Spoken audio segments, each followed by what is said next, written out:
Assalamualaikum warahmatullahi wabarakatuh.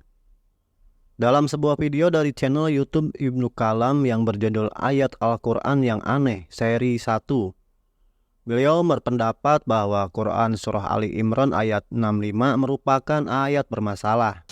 Saya ingin menjelaskan salah satu ayat di dalam Al-Quran yang saya anggap aneh. Menurut pendapatnya, bahwa tidak ada orang Yahudi yang menyatakan bahwa Nabi Ibrahim beragama Yahudi. Begitu juga orang Nasrani atau Kristen, mereka tidak ada yang menyatakan bahwa Nabi Ibrahim beragama Kristen.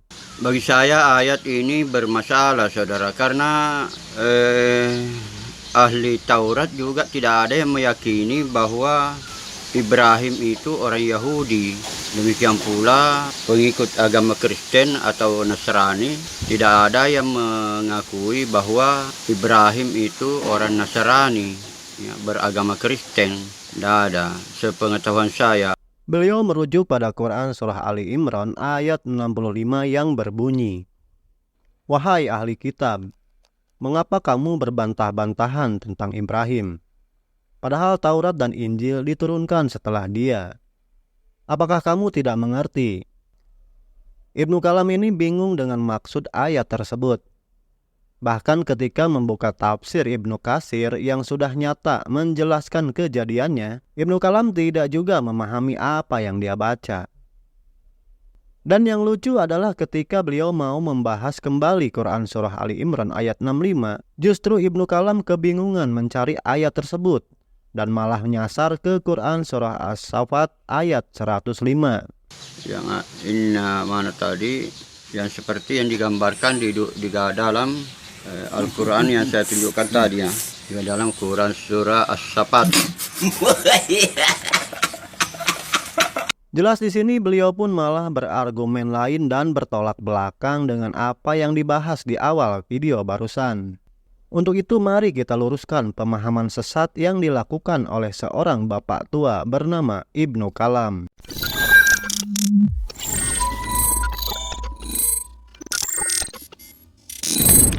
Untuk memahami Quran Surah Ali Imran ayat 65, mari kita cari tahu asbabun nuzulnya atau sebab turunnya ayat tersebut.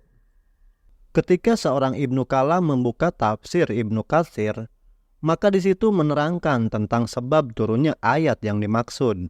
Ibnu Ishaq meriwayatkan dengan sanadnya yang berulang-ulang dari Ibnu Abbas. Dia berkata, pada suatu ketika orang-orang Nasrani dari Najran dan para pendeta Yahudi berkumpul di tempat Rasulullah. Lalu mereka berdebat di sisi beliau. Para pendeta Yahudi berkata, Ibrahim tidak lain adalah orang Yahudi. Orang-orang Nasrani membalas, Ibrahim tidak lain adalah orang Nasrani. Maka Allah menurunkan firman-Nya, "Hai ahli kitab, mengapa kamu bantah-membantah tentang hal Ibrahim? Padahal Taurat dan Injil tidak diturunkan melainkan sesudah Ibrahim. Apakah kamu tidak berpikir?" Diriwayatkan oleh Al-Baihaqi dalam Da'ailun Nubuwah. Sebagaimana kita ketahui bahwa channel Sunnah Nabi juga sering memakai sirah dari Ibnu Ishaq atau juga sirah Ibnu Hisham untuk melecehkan Rasulullah Shallallahu Alaihi Wasallam. Maka dari itu jelas kisah tentang perdebatan antara pendeta Yahudi dan pendeta Nasrani merupakan kisah nyata yang mereka sampaikan. Wah, kalau begitu perilaku Nabi yang disampaikan Sunnah Nabi channel juga nyata dong, Min. Nanti di episode lain kita buka fakta yang sebenarnya. Oke, kita lanjut mengenai kebenaran kisah antara pendeta Yahudi dengan pendeta Nasrani. Apa sih yang mereka selisihi? Jika kita melihat ayat berikutnya pada Quran Surah Ali Imran ayat ke-67 yang berbunyi, Ibrahim bukan seorang Yahudi dan bukan pula seorang Nasrani. Akan tetapi dia adalah seorang yang lurus lagi berserah diri kepada Allah, dan sekali-kali bukanlah dia termasuk golongan orang-orang musyrik. Kata seorang Yahudi atau seorang Nasrani ini merujuk kepada istilah agama yang dianut Nabi Ibrahim alaihissalam. Seperti kata seorang Muslim, berarti ia beragama Islam. Nah, jadi perdebatan antara pendeta Yahudi dan Nasrani adalah saling membantah pengakuan dari kedua belah pihak. Yang mana menurut pendeta Yahudi bahwa Ibrahim beragama Yahudi. Tetapi pendeta Nasrani membantah dengan mengatakan bahwa Ibrahim beragama Kristen atau Nasrani. Kemudian Allah Subhanahu wa taala mencela mereka dengan turunnya Quran surah Ali Imran ayat 65. Di situ dengan tegas bahwa Ibrahim bukanlah beragama Yahudi dan bukan pula beragama Nasrani, karena baik Taurat maupun Injil turun setelah Nabi Ibrahim. Lantas apa yang jadi landasan klaim dari kedua belah pihak tersebut? Menurut Perjanjian Lama, kitab Kejadian 17:10-15, ini dijadikan paradigma oleh kaum Yahudi yang berbicara tentang kepercayaan yang dianut oleh Nabi Ibrahim, yaitu ia beragama Yahudi yang mengikuti perjanjian menurut hukum Taurat. Sedangkan menurut Perjanjian Baru di Galatia 3:8 dan Kitab Suci, yang sebelumnya mengetahui bahwa Allah membenarkan orang-orang bukan Yahudi oleh karena iman, telah terlebih dahulu memberitakan Injil kepada Abraham, olehmu segala bangsa akan diberkati. Jadi jelas dari Alkitab di atas bahwa ada pengakuan dari pihak masing-masing, baik itu pendeta Yahudi dan pendeta Nasrani, terhadap agama apa yang dianut oleh Ibrahim. Padahal Allah menegaskan kembali di dalam Quran surah Ali Imran ayat 65 dan 67 bahwa klaim keduanya tidak benar. Kenapa dinyatakan tidak benar?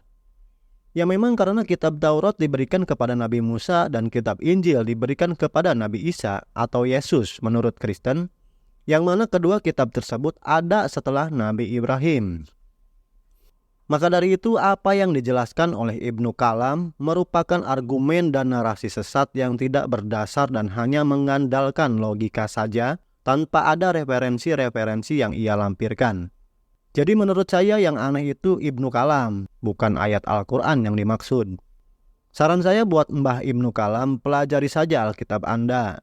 Jangan mempelajari Al-Quran jika bermaksud hanya mencari-cari kesalahannya saja. Padahal Anda adalah seorang yang pikun dan sudah tua untuk bisa berpikir. Contohnya ketika Mbah Ibnu mencari ayat Ali Imran 65, malah nyasar ke Quran surah As-Saffat ayat 105 yang tidak ada hubungannya dengan judul yang Anda sampaikan.